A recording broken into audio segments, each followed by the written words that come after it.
Not to put any pressure on the wee bugger, but the OnePlus 6T has to be one of the most anticipated smartphones of 2018. After all, the previous OnePlus 6 is already a strong contender for one of the best smartphones of 2018. And now the 6T is here, offering upgrades such as an in-display fingerprint sensor, which of course won't work now that I'm actually shooting the intro. Cheers guys, such as that in-display fingerprint sensor. Hooray! Now I've been using the OnePlus 6T as my full-time smartphone for 5 days now, and here is my early impressions ahead of my in-depth review over on Recombu. I've also done comparisons with big rivals like the Huawei Mate 20 Pro and of course the OnePlus 6 to see how it stacks up. I've worn the OnePlus 6T and all of the latest greatest mobile tech. Don't forget to ding that notifications bell and give that subscribe button a bloody good poke. Cheers!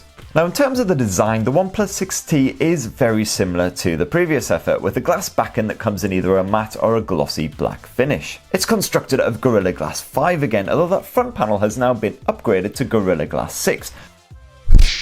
Complete with some reassuring screen protector action to keep everything nice and pristine. You also get a transparent bumper bundled in the box, and OnePlus has again added a foam sealant around the casing and battery and silicone rings around all of those buttons and entry points to try and stop water from infiltrating the OnePlus 6T's guts and ruining your smartphone. In other words, if you're a bit of a cack-handed butterfingers like me, then you're pretty well catered for. I've already dropped this thing a couple of times and touch wood, no signs of any damage. The major design change here compared with the OnePlus 6 is the complete lack of a fingerprint sensor here on the back end. That's because it's now built into the screen instead. More on that in a bit. Tease, tease, tease. So the OnePlus 6T isn't quite sex on legs, at least not just yet. I've got all of my extremities crossed that OnePlus launches a red version really soon, because that crimson model of the OnePlus 6 was frankly gorgeous. That thing had more swagger than a bus full of rappers. And still, I do love the almost complete absence of bezels on this thing. Those bits around the edge have slimmed down even further compared with the OnePlus 6, especially down below. So now you get a redonkulous 6.41 inch screen packed into basically the same dimensions as the OnePlus 6. And the notch is a bit more subtle here on the OnePlus 6T as well. It's more like a pokey nipply thing rather than a full-on Hitler mustache. I'm not particularly bothered by notches, although it is kind of irritating how basically Apple did it once and now every bloody phone has to have one. But anyway, you can mask it with a black bar if the pokey nipply thing offends you, so no worries there. Other than that reshaped notch and the fact that it's even more massive, the OnePlus 6T's display isn't really that much different from the OnePlus 6's. Once again, it sports a Full HD Plus resolution and visuals are still crisp even at this size.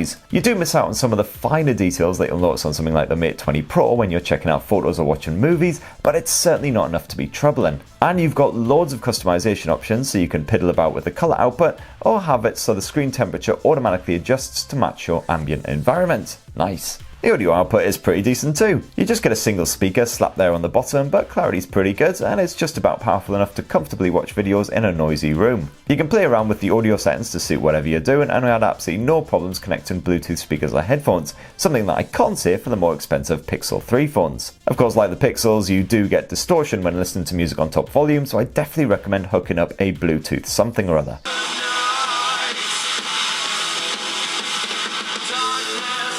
Now, unfortunately, to make room for that in-screen fingerprint sensor tech, OnePlus has had to ditch the 3.5mm headphone jack, which means this is yet another smartphone which comes with one of these dongly jobbies stashed in the box. Blah.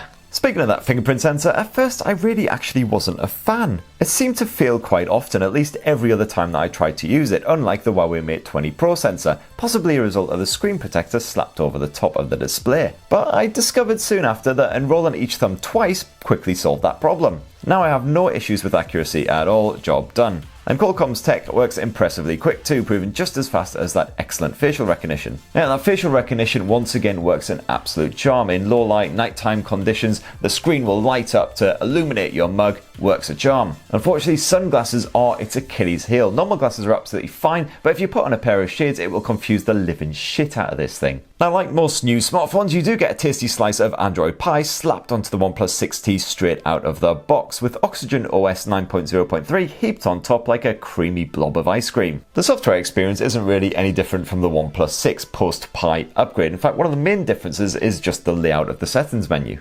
Like the latest Emotion UI 9 on Huawei's Mate handsets, those settings have basically been reorganized and streamlined, so they're not quite as intimidating. And as before, absolutely no worries with performance. The OnePlus 6T is faster than Usain Bolt with a firecracker lodged in his rectum. So once again, it's a Snapdragon 845 chipset with either 6 or 8 gigs of RAM packed inside, exactly the same as the OnePlus 6. And while the OnePlus 6T's benchmarking scores weren't quite as strong as the OnePlus 6's for whatever reason, we have no issues with the speed. Fast-paced games like PUBG play like an absolute dream, with the improved Gaming Mode 2.0 offering a network boost to limit any background apps from hogging your vital connection. PUBG played at that HDR detail level absolutely beautifully with a super smooth frame rate, definitely giving you an edge over your opponents. And OnePlus has also thrown in a new Smart Boost feature, which is supposed to make apps and games load more quickly, although to be honest, I haven't really noticed any difference with this activated. What I'm really thrilled about though is the battery life. The OnePlus 6T has finally got a battery update that I've been longing for. You now get a mighty 3700 mAh cell crammed inside.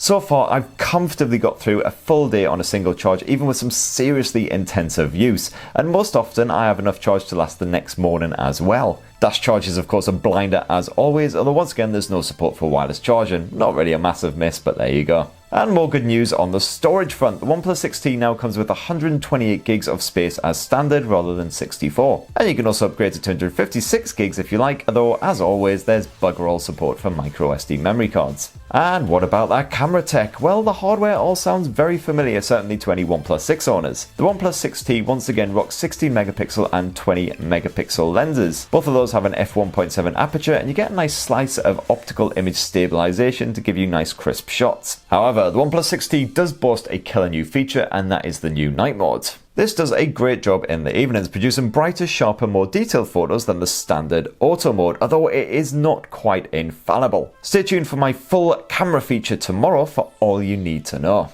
But the good news is that general photo quality is solid, and once again the video results are looking good. You can shoot up to 4K resolution footage at 60 frames per second, and frankly it's smoother than a buttered up Barry White.